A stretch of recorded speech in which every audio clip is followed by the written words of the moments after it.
നമസ്കാരം. Cooperative master ക്ലാസ്സിലേക്ക് എല്ലാവർക്കും സ്വാഗതം. ഇന്ന് നമ്മൾ ഈ കഴിഞ്ഞ ദിവസം, അതായത് ഇന്നലെ 16/10/2020 കേരള ഖാദി ആൻഡ് വില്ലേജ് ഇൻഡസ്ട്രീസിലേക്ക് PSC നടത്തിയ ജൂനിയർ ഇൻസ്പെക്ടർ പോസ്റ്റിലേക്കുള്ള പരീക്ഷയുടെ ക്വസ്റ്റ്യൻസ് നമുക്കൊന്ന് ഡിസ്കസ് ചെയ്യാം. ഇവിടെ ഞാൻ ഡിസ്കസ് ചെയ്യാൻ വേണ്ടി പോകുന്നത് ആൽഫ കോഡ് സിയിലുള്ള ചോദ്യപേപ്പറാണ്. അപ്പം ക്വസ്റ്റ്യൻസ് അങ്ങോട്ടും ഇങ്ങോട്ടെല്ലാം ഡൈവേർട്ട് ചെയ്ത് കിടക്കുന്നുണ്ട്.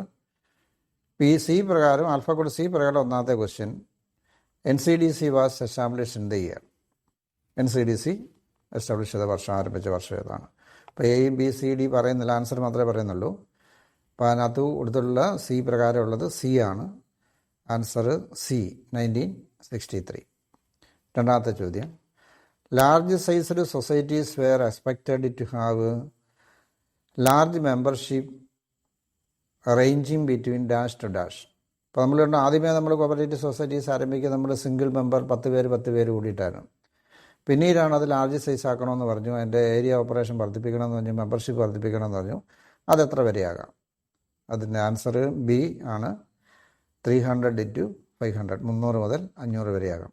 വീണ്ടും അത് പിന്നീട് സ്മോൾ സൈസ് ആക്കി 1958 NDCയുടെ ശുപാർശ പ്രകാരം ലാർജ് സൈസിൽ വീണ്ടും ഒഴിവാക്കി സ്മോൾ സൈസ് ഇന്നത്തെ പാക്സ് ആക്കിയത് നാഷണൽ ഡെവലപ്മെൻറ്റ് കൗൺസിലിൻ്റെ 1958 ശുപാർശ പ്രകാരമാണ്. ദെൻ തേർഡ് ക്വസ്റ്റ്യൻ, KSRDB, അതായത് Kerala state cooperative agriculture and rural development was establish in the year എന്നാണ് കേരള സംസ്ഥാന കാർഷിക ഗ്രാമവികസന ബാങ്ക് ആരംഭിച്ചത്. ഓപ്ഷൻ എ ആണ്. പിന്നെ അതായത് 1956. ഇത് ചിലപ്പം ചോദിക്കും, ചിലപ്പോൾ ആക്ട് എന്നാണ് പാസ്സാന്ന് ചോദിച്ചാൽ വീണ്ടും ആക്ട് വന്നത് 1984, 1984. കറക്റ്റ് കഴിഞ്ഞാൽ 4/10/1956 ആരംഭിച്ചത്. ഓപ്ഷൻ എ ആണ്. നാലാമത്തെ question, NABARD was establish in the year. NABARD ആരംഭിച്ച വർഷം, അതിനകത്ത് ഓപ്ഷൻ എ ആണ്. സി കോഡിൽ, ആൽഫ കോഡിൽ എ ആണ്, 1982. കൃത്യം പറഞ്ഞാൽ 1982 ജൂലൈ 12 അതായത് RBIയുടെ ഒരു ഭാഗമായിരുന്നതാണ് മാറ്റി നബാർഡ് സ്വതന്ത്രമായിട്ട് 1982 രൂപീകരിച്ചത്. അഞ്ചാമത്തെ ചോദ്യം, Kerala state has adopted dash system of organisation for marketing cooperative societies. അപ്പോൾ നമുക്കറിയാം പലതരം സൊസൈറ്റീസ് ഉണ്ട്. ക്രെഡിറ്റ് ഉണ്ട്, നോൺ ക്രെഡിറ്റ് ഉണ്ട്, മാർക്കറ്റിംഗ് ഉണ്ട്, കൺസ്യൂമർ ഉണ്ട്, ഹോസ്പിറ്റലുണ്ട്, ടൂറിസം ഉണ്ട്, ലേബർ കോൺട്രാക്ട്. ചിലത് സിംഗിൾ ടയർ, 2 ടയർ, 3 ടയറാണ്. ഈ മാർക്കറ്റിംഗ് സൊസൈറ്റിയുടെ സിസ്റ്റമാണ് ഓപ്ഷൻ ബി, 2 ടയറാണ്. അതായത് പ്രൈമറിയും അതിൻ്റെ അപ്പെക്സ് അംഗവും. ആറാമത്തെ ചോദ്യം, which cooperative established for the development of tribes in Kerala. അതായത് ട്രൈബ്സ്, ആദിവാസികളെ ഉദ്ദേശിച്ചുകൊണ്ടുള്ളതാണ്, നമ്മൾ പഠിച്ചിട്ടുണ്ട്. അതിൻ്റെ answer A, LAMPS, large sized multipurpose Adivasi multipurpose society, LAMPS. Option B ആണ്. ഏഴാമത്തെ ചോദ്യം, NDDB was constituted in the year. ആ National Dairy Development Board constituted in the year ഏത് വർഷമാണ് രൂപീകരിച്ചത്? അതായത് 1965. ഉത്തരം കറക്റ്റ് പറഞ്ഞാൽ 26/9/1965.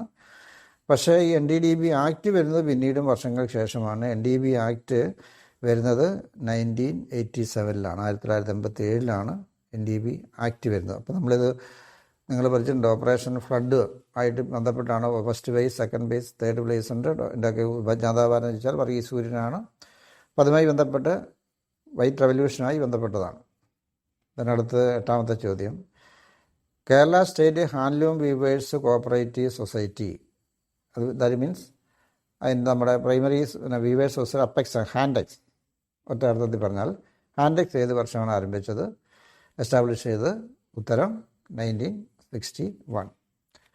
ഒമ്പതാമത്തെ ചോദ്യം, all India rural credit survey committee is also known as. AIRCSE, all India rural credit survey committee is also known as. Option A, ഉത്തരം A ആണ്. അതായത് ഗോർവാല കമ്മിറ്റി ആയിരുന്നു അതിൻ്റെ അധ്യക്ഷൻ, ചെയർമാൻ. അതുകൊണ്ട് അതിനെ ഗോർവാല കമ്മിറ്റി എന്ന പേരിലാണ്. അപ്പം പിന്നെ സർവേ കമ്മിറ്റിയുണ്ട്, റിവ്യൂ കമ്മിറ്റിയുണ്ട്. അത് തിരിച്ചും മറിച്ചും പലപ്പോഴും ചോദിക്കുന്ന ചോദ്യമാണ്, ശ്രദ്ധിക്കണം, മാറിപ്പോകരുത്. സർവേ കമ്മിറ്റി ആണ് ഗോർവാല കമ്മിറ്റി. അടുത്തത് 10ാമത്തെ ചോദ്യം. KCS Act was passed in the year. Kerala cooperative societies act, Kerala state cooperative societies act പാസ്സായ വർഷം. ഉത്തരം ഇതിൽ ബി ആണ്, ഓപ്ഷൻ ബി, 1969, 1969. നമുക്കറിയാം അന്നത്തെ കോപ്പറേറ്റീവ് മിനിസ്റ്റർ PR കുറുപ്പ് നിയമസഭയിൽ ആരംഭിച്ച്, അതായത് 1969 21ാമത്തെ നിയമമായിട്ടാണ് പാസ്സാക്കിയത്. അടുത്തത് 11ാമത്തെ ചോദ്യം. RBI Act was passed in the year. RBI Act പാസ്സായ വർഷം. ഉത്തരം ഓപ്ഷൻ ബി, 1934, 1934 RBI Act പ്രകാരമാണ് 1935 ഏപ്രിൽ 1 RBI നിലവിൽ വന്നത്. അടുത്തത് 12ാമത്തെ ചോദ്യം. Chairman of cooperative planning committee, അതായത് പ്ലാനിംഗ് കമ്മിറ്റിയുടെ ചെയർമാൻ, അതായത് 1945-46 വർഷത്തെ ആണ് ഉദ്ദേശിക്കുന്നത്. അതിൻ്റെ ചെയർമാൻ അധ്യക്ഷൻ RG സരയ്യ. ഉത്തരം ഓപ്ഷൻ സി. അടുത്ത 13ാമത്തെ ചോദ്യം. The statutory responsibility of audit of cooperative societies vested with. അതായത് കോപ്പറേറ്റീവ് നമ്മൾ കണ്ട ഓഡിറ്റ്, ഇപ്പോൾ നമ്മൾ ചില ആൻസർ ചിലപ്പോൾ ചില രജിസ്ട്രാർ എന്ന് പറയും, പക്ഷെ 2 വിങ് ഉണ്ട്. ജനറൽ വിങ്, അഡ്മിനിസ്ട്രേറ്റീവ് വിങ്ങാണ് അടുത്ത് controller registrar. Audit wing DCA section 63 പ്രകാരം ഗവൺമെൻറ് അപ്പോയിൻറ്റ് ചെയ്യുന്ന ഡയറക്ടർ ഓഫ് കോപ്പറേറ്റീവ് ഓഡിറ്റിലാണ് DCA അല്ലെങ്കിൽ ഡയറക്ടർ. അത് ഓപ്ഷന് ബി, ഡയറക്ടറാണ് ശരി. ചിലപ്പോൾ അതിനകത്ത് ആൻസർ ഇപ്പോൾ രജിസ്ട്രാർ എന്നൊക്കെ കൊടുക്കുന്നുണ്ട്, അത് ശരിയല്ല. ഡയറക്ടർക്കാണ് എൻ്റെ ഉത്തരവാദിത്വം. അടുത്തത് 14ാമത്തെ ചോദ്യം. Dash is A return and pre determined plan action for conducting audits. അതായത് ഓഡിറ്റ് നടത്താൻ വേണ്ടി മുൻകൂട്ടി തയ്യാറാക്കുന്നത്, ഓഡിറ്റർ തയ്യാറാക്കുന്നതാണ്. എപ്രകാരം ഓഡിറ്റ്, ഇപ്പം വരും ദിവസങ്ങളിൽ വരും ഒരു മാസം, ഈ മാസം ഓഡിറ്റ് മുൻകൂറായി തയ്യാറാക്കി അടുത്ത മാസത്തെ ഓഡിറ്റ് എപ്രകാരം നടത്തണമെന്ന് ഓഡിറ്റർ തയ്യാറാക്കുന്നത് എന്താണ്? പ്രീ ഡിറ്റർമെൻ്റ്, അത് plan of action of the ഓഡിറ്ററാണ്. Option A, audit programme. അടുത്തത് 15ാമത്തെ ചോദ്യം. Dash is the backbone of audit. അത് പല രീതിക്ക് ചോദിക്കുന്നതാണ്. Backbone of the auditing എന്താണ്, അല്ലെങ്കിൽ ഡോക്യുമെൻ്ററി എവിഡൻസുമായിട്ട് വെച്ച് നടത്തുന്നത് എന്താണ്? അതാണ്, അതായത് ഓഡിറ്റിങ്ങിൻ്റെ നട്ടെല്ലാണ്, അതായത് വൗച്ചിങ്. നമുക്ക് ലഭ്യമായ രേഖകളുടെ അല്ലെങ്കിൽ അതുമായി ബന്ധപ്പെട്ട ഡോക്യുമെൻസുമായി വെത്ത് ആ ഡോക്യുമെൻറ്റ്സ് പ്രകാരം റെസീറ്റ്, വൗച്ചർ പ്രകാരമുള്ള എൻട്രീസ് ബന്ധപ്പെട്ട രജിസ്റ്റർ ഡേ ബുക്കിലും മറ്റുള്ള രജിസ്റ്റേഴ്സ് വന്നിട്ടുള്ള പരിശോധനയാണ് വൗച്ചിങ്. വൗച്ചിങ് എന്നുള്ള ആൻസർ എന്നാൽ പല രീതിക്ക് ആ ചോദ്യം ചോദിക്കും. ഉത്തരം വൗച്ചിങ് ആയിരിക്കും. അടുത്തത് 16ാമത്തെ ചോദ്യം. Section 44 of KCS amendment act 2013 deals with dash. അപ്പോൾ സെക്ഷൻ 44, അപ്പോൾ അതായത് ഗവൺമെൻറ് അതായത് പാർട്ടിസിപ്പേഷനുമായി ബന്ധപ്പെട്ടുള്ള, അപ്പോൾ 42, 43, 44, 45 നമ്മുടെ ഗവൺമെൻറ്റിൻ്റെ സംഘത്തിലുള്ള ഷെയറുമായി ബന്ധപ്പെട്ടാണ്. 42 ഡയറക്റ്റ് പാർട്ടിസിപ്പേഷൻ, 43 ഇൻഡയറക്റ്റ്. ആ ഇൻഡയറക്റ്റ് പ്രകാരം ഗവൺമെൻറ്, അതായത് കേരള സംസ്ഥാന ഗവൺമെൻറ് ഒരു തുക അപ്പെക്സ് സംഘത്തിന് കൊടുക്കും. അപ്പെക്സ് സംഘം 43 പ്രകാരം കിട്ടിയ തുക കൊണ്ട് രൂപീകരിക്കുന്ന ഫണ്ടാണ് സെക്ഷൻ 44 പ്രകാരം പ്രിൻസിപ്പൽ സ്റ്റേറ്റ് പാർട്ണർഷിപ്പ് ഫണ്ട്. ഇനി അത് 3 പർപ്പസിന് ഉപയോഗിക്കാൻ വേണ്ടി പാടുള്ളൂ. അതായത് ഈ അപ്പെക്സ് സംഘത്തിന് ലിമിറ്റഡ് ലെവലിലെ സംഘത്തിൽ ഷെയർ എടുക്കാം. 2 അല്ലെങ്കിൽ ബി, ഇതിൻ്റെ ഒരു പോർഷൻ ഈ ജില്ലാ ബാങ്കിന് കൊടുക്കണം. പിന്നെ ഇതിന്മേലുള്ള ബാധ്യത തീർക്കാൻ, അതായത് ഗവൺമെൻറ് തിരിച്ചടയ്ക്കാൻ പറയുമ്പം 44, 45 സബ്സിഡറി സ്റ്റേറ്റ് പാർട്ണർഷിപ്പാണ്, അത് ജില്ലാ ബാങ്ക് രൂപീകരിക്കുന്നതാണ്. അടുത്തത് 17ാമത്തെ ചോദ്യം.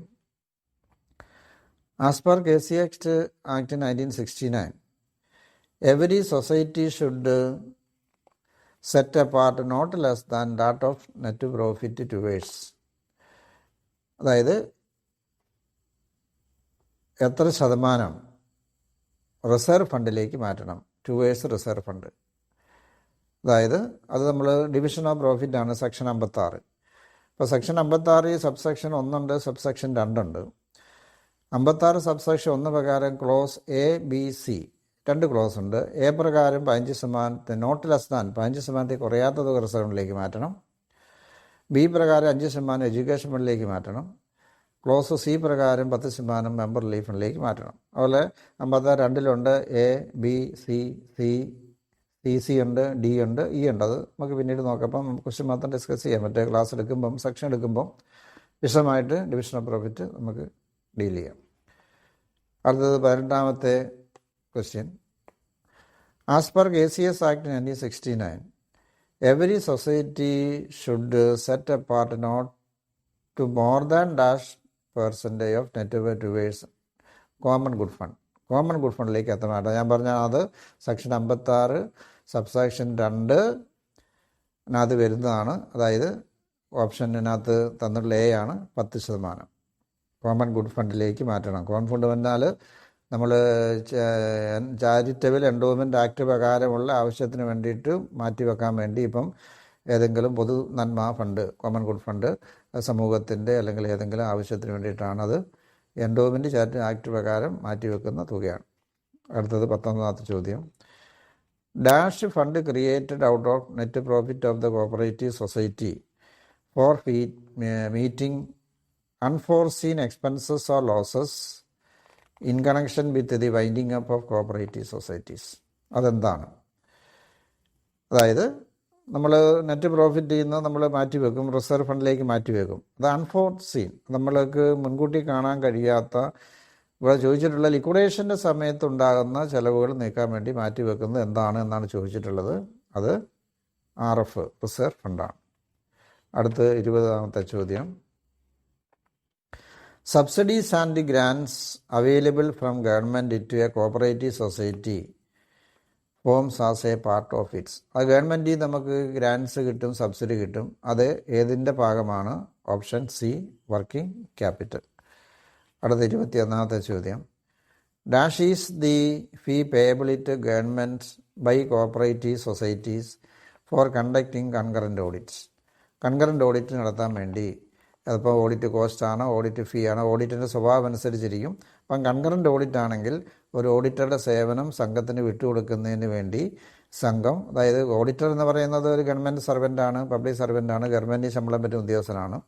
അയാളുടെ സേവനം സംഘത്തിൻ്റെ ഓഡിറ്റിന് വിട്ടുകൊടുക്കുന്നതിന് സംഘം അഡ്വാൻസ് ആയിട്ട് മുൻകൂട്ടി, അതാണ് ചിലപ്പോൾ ഓഡിറ്റ് കോസ്റ്റ് ബിഫോർ ഓഡിറ്റാണ്, ഓഡിറ്റ് ഫീ ആഫ്റ്റർ ഓഡിറ്റാണ്. അപ്പം കൺകറൻറ്റ് ഓഡിറ്റ് എന്ന് പറഞ്ഞാൽ ഒരു ഓഡിറ്ററുടെ സേവനം ഒന്നോ രണ്ടോ മൂന്നോ, ഓരോ സംഘത്തിനാണെങ്കിൽ സിംഗിൾ കൺകറൻറ്റ് ആണ്, ഒന്നിൽ കൂടുതലാണെങ്കിൽ ഗ്രൂപ്പ് കൺകറൻറ്റ് ആയിരിക്കും. അങ്ങനെ അഡ്വാൻസ് ആയിട്ട് മുൻകൂട്ടി അടയ്ക്കേണ്ടതാണ് ഓഡിറ്റ് കോസ്റ്റ്. ഓപ്ഷൻ എ ആണ്. അടുത്ത 22ാമത്തെ ചോദ്യം.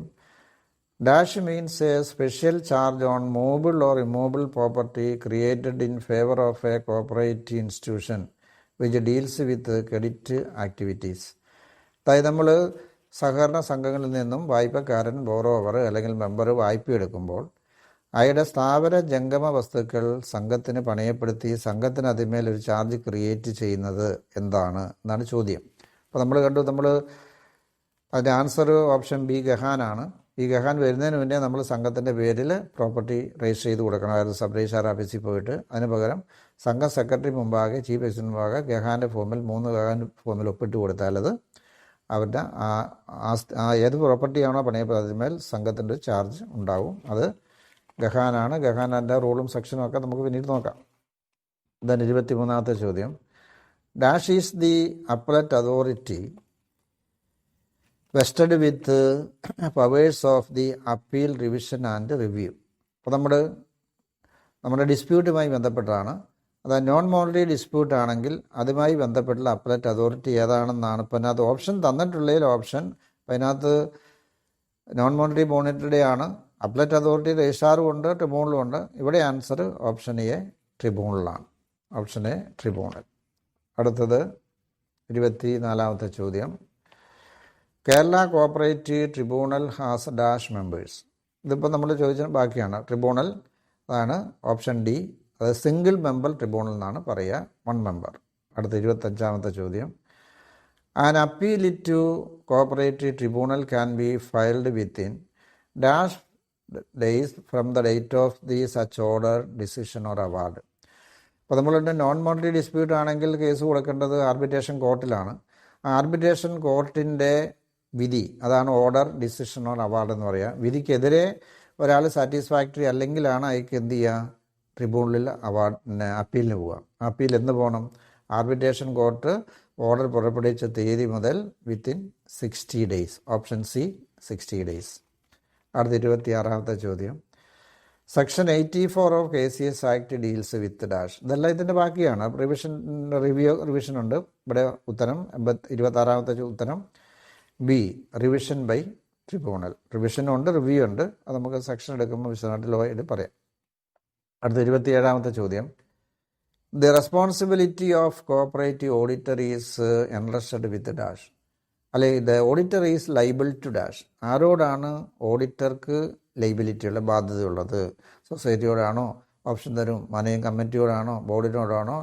Auditor is liable to the DCA, director of cooperative ഓഡിറ്ററോടാണ് ഓഡിറ്ററുടെ, അതായത് കോഓപ്പറേറ്റീവ് ഓഡിറ്ററുടെ liability.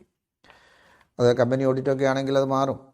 Then 28, maximum amount to be paid by cooperative society by audit fees. Audit കഴിഞ്ഞാൽ ഓഡിറ്റ് ഫീ. ഞാൻ ഓഡിറ്റ് കോസ്റ്റ് മുമ്പേ പറഞ്ഞു, ബിഫോർ ഓഡിറ്റാണ്.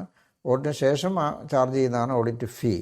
അത് വർക്കിംഗ് ക്യാപിറ്റലോ സെയിൽസോ സൊസൈറ്റിയുടെ ബിസിനസ് അനുസരിച്ച് പല രീതിക്കാണ് ഓഡിറ്റ് ഫീ മനസ്സിലാക്കുന്നത്. അതെത്രയാണ് ഓഡിറ്റ് ഫീ അടയ്ക്കേണ്ടതിന് അത് ലിമിറ്റ് വെച്ചിട്ടുണ്ട്. അത് ലിമിറ്റഡ് എത്രയാണെങ്കിലും maximum 1 lakh rupees audit fee അടയ്ക്കേണ്ടത്. Option B 1 lakh. അടുത്ത 29ാമത്തെ ചോദ്യം. ഹെഡ് ഓഫ് കോഓപ്പറേറ്റീവ് ഡിപ്പാർട്ട്മെൻറ്റ്, സഹകരണ വകുപ്പിൻ്റെ ഹെഡ് ആരാണ്? അതായത് RCS, അതായത് സെക്ഷൻ 3 നമ്മുടെ KCS ആക്ട് വകുപ്പ് 3(1) പ്രകാരം ഗവൺമെൻറ് നിയമിക്കുന്ന ഒരു സീനിയർ IAS ഓഫീസറാണ് RCS, registrar. Option C RCS. അടുത്ത 30ാമത്തെ ചോദ്യം. The final authority of A cooperative society is vested with. ഒരു സഹകരണ സംഘത്തിൻ്റെ പരമാധികാരം ഈസ് വെസ്റ്റഡ് വിത്ത് ദി, അല്ലെങ്കിൽ സുപ്രീം അതോറിറ്റിയും ചോദിക്കും, ഫൈനൽ അതോറിറ്റിയും ചോദിക്കും. ആ സഹകരണ സംഘത്തിൻ്റെ അഫയേഴ്സുമായി എന്ത് തീരുമാനം എടുക്കാനുള്ള പരമാധികാരം അതിൻ്റെ ജനറൽ ബോഡിക്കാണ്. Option B general body. അടുത്തത് 31ാമത്തെ question. All India cooperative congress was held at. അപ്പം എൻ്റെ ചോദ്യം അത്ര ക്ലിയർ അല്ല. ഹെൽഡ് അറ്റ് ഏതാണ്, ഏത് കോഓപ്പറേറ്റീവ് കോൺഗ്രസ് ആണെന്ന് അറിയില്ല. അപ്പോൾ ഇതിനകത്തിപ്പോൾ ഓപ്ഷൻ തന്നതിനകത്തുള്ളതിനകത്ത് ഇപ്പം നോക്കുമ്പോൾ 1956 ആണ്. അപ്പോൾ ഫസ്റ്റ് കോഓപ്പറേറ്റീവ് കോൺഗ്രസ് എന്ന് പറഞ്ഞാൽ 1951, 1951 ഫസ്റ്റ് കോഓപ്പറേറ്റീവ് കോൺഗ്രസ്. അതായത് അന്നത്തെ പ്രൈം മിനിസ്റ്റർ നെഹ്റുവാണ് അത് ഇനാഗുറേറ്റ് ചെയ്തത് 1951. then അടുത്ത 32ാമത്തെ question. Agriculture refinance corporation was set up in. അതിനകത്ത് ഒരു ക്വസ്റ്റ്യൻ്റെ ആൻസർ ഓപ്ഷനകത്തൊരു ക്ലാരിറ്റി വരുന്നില്ല. ഇതിനകത്ത് option A 1960, B 1950, C 1962, D 1965 എന്നാണ്. പക്ഷേ അതിനകത്ത് ശരിക്ക് ARC അഗ്രികൾച്ചർ റീഫിനാൻസ് കോർപ്പറേഷന് ഇനാഗുറേറ്റ് ചെയ്യുന്നത് 1963, 1963. അത് നബാർഡിൻ നോക്കിയാൽ അറിയാം. നബാർഡിൻ്റെ ഫോർമേഷനുമായി ബന്ധപ്പെട്ടിട്ടാണ് ഈ IRC സൂചിപ്പിച്ചിട്ടുള്ളത്. അടുത്തത് 33ാമത്തെ ചോദ്യം. Multi state cooperative societies act was enacted in the year. Multi state cooperative society enact ചെയ്തത് ഏത് വർഷമാണെന്ന് ചോദിച്ചാൽ ഓപ്ഷൻ ഡി 1984. അതാദ്യമേ മൾട്ടി യൂണിറ്റ് ആയിരുന്നു, 1942 മൾട്ടി യൂണിറ്റായി. അത് വീണ്ടും റീനെയിംഡ് ആസ് മൾട്ടി സ്റ്റേറ്റ് 1954. അത് വീണ്ടും അമെൻഡ് ചെയ്തു 2002. ഇപ്പം പറയുന്നത് multi state cooperative societies act 2002 എന്നാണ് പറയുന്നത്. 2010 വീണ്ടും അമെൻഡ് ചെയ്തിരുന്നു, പക്ഷേ അത് നിയമപ്രാബല്യം കിട്ടിയിട്ടില്ല. അപ്പം multi state cooperative societies act 2002 എന്നാണ് ഇപ്പം അറിയപ്പെടുക. ദെൻ അടുത്ത 34ാമത്തെ ചോദ്യം. Dash commission submitted report four framing cooperative societies act 1904. നമ്മുടെ ഒന്നാം നിയമം ഫസ്റ്റ് രജിസ്ട്രേഷൻ വന്നു, അത് 1904. അത് ആരാണ് ലോ കമ്മീഷൻ? അതായത് എഡ്വേർഡ് ലോ കമ്മീഷൻ. ദെൻ 35ാമത്തെ ചോദ്യം, അടുത്ത question. Andhra mutually aided cooperative societies came into existence in the year dash. അപ്പോൾ നമ്മളുടെ മോഡൽ ആക്ട് വന്നു. മോഡൽ ആക്ട് പ്രകാരം ആദ്യമായിട്ട് ഏത് സ്റ്റേറ്റാണ് ഇത് പ്രകാരം ഇത് ആക്ട് ഉണ്ടാക്കിയത്? Andhra mutually aided cooperative societies act അത് നിലവിൽ വന്ന വർഷം ഓപ്ഷൻ സി 1995, 1995.